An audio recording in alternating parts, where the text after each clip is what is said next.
Welcome back. Thank you for staying with us.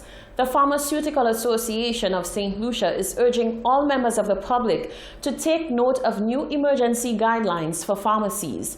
These guidelines will help to mitigate the spread of COVID-19. Genevieve Gonzague reports.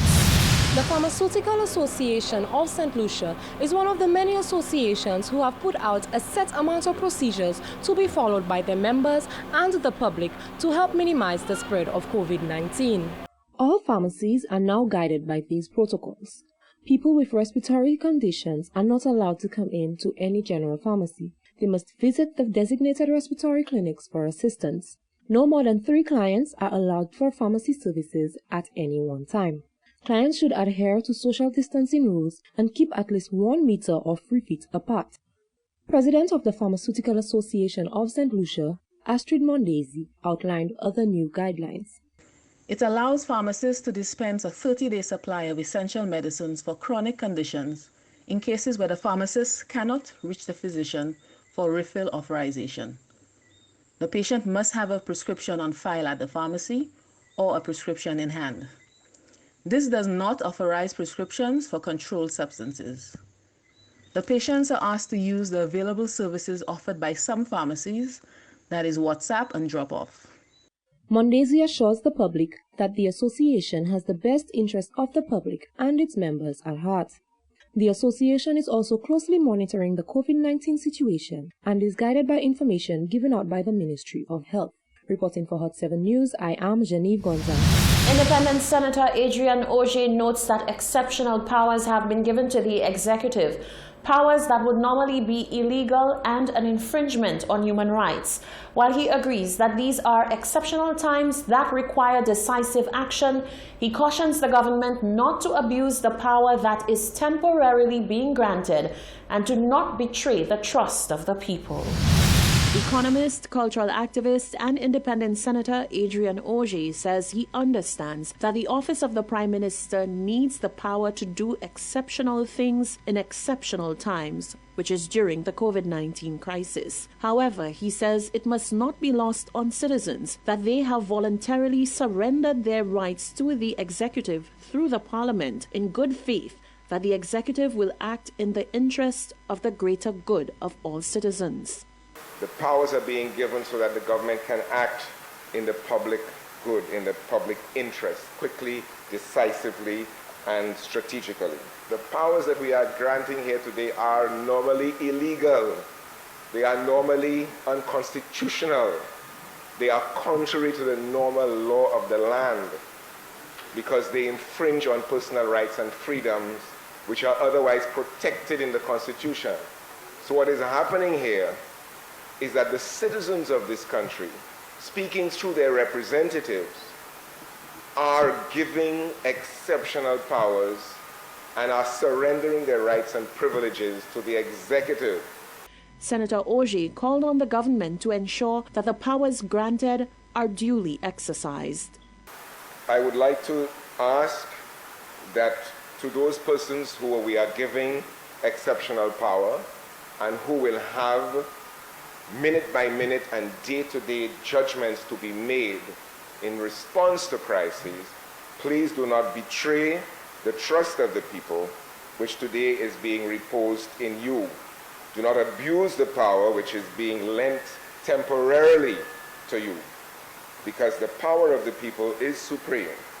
The independent senator supported the resolution and also commended health officials for the work being done so far in the fight against COVID-19. He says given the global statistics in many countries, St. Lucia's current single case on island is a marvel and speaks to the vigilance of authorities. So far, St. Lucia has confirmed 3 cases of COVID-19, but 2 of the imported cases were treated and the patients discharged and repatriated to their countries. Only 1 COVID-19 patient remains on island.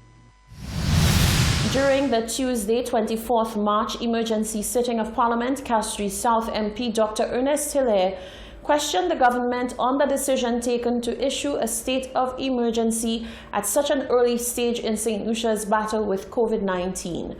According to Dr. Hilaire, the powers needed to address a public health pandemic are available within the Public Health Act and the Quarantine Act, and he says he's yet to identify any need for an increase in power.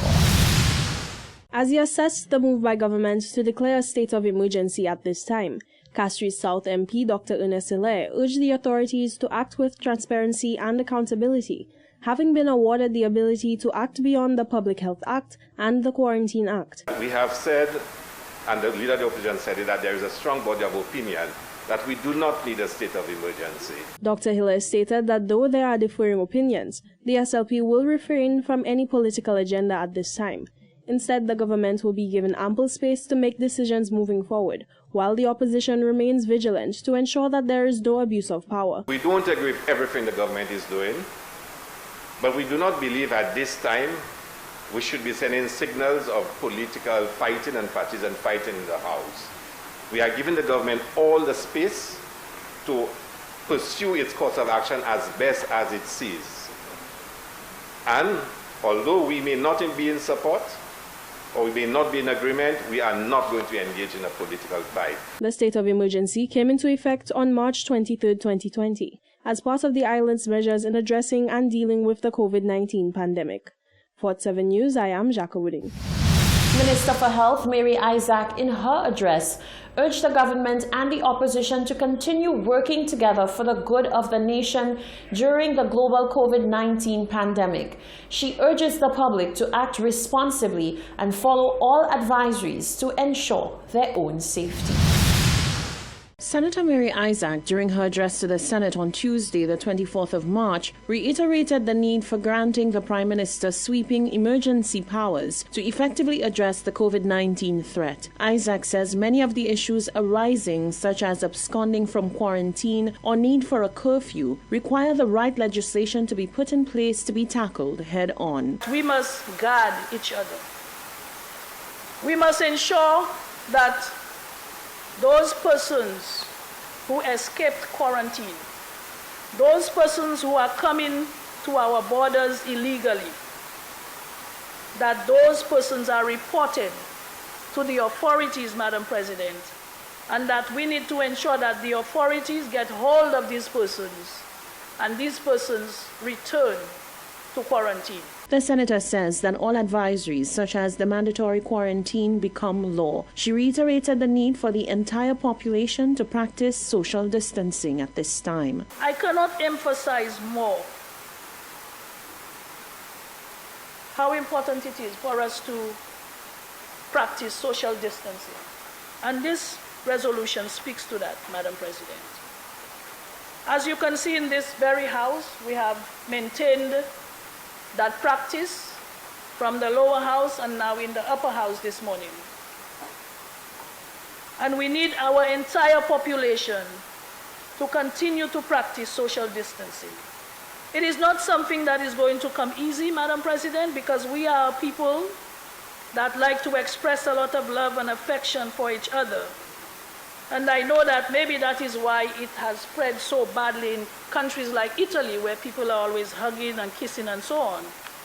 But we in St. Lucia, we must start to understand why it is that we must practice social distancing. Minister Isaac is also calling for national unity as we navigate the COVID-19 crisis. It speaks about publication of false statements, Madam President. And at this point in time, we see a lot of that on social media. We are not helping each other when we continue to repost these negative messages in the media, social media, and so on and so forth. This is not a time, Madam President, for us to create mischief. This is a time for us to unite. It is a time for us to come together, Madam President, and fight this virus. She noted that the virus does not discriminate or play politics and says neither should the citizenry on this critical issue. While some of the protocols may be uncomfortable, she assures that they are absolutely necessary. This is the Hot 7 TV Nightly News. Stay with us. There's more coming up after the break.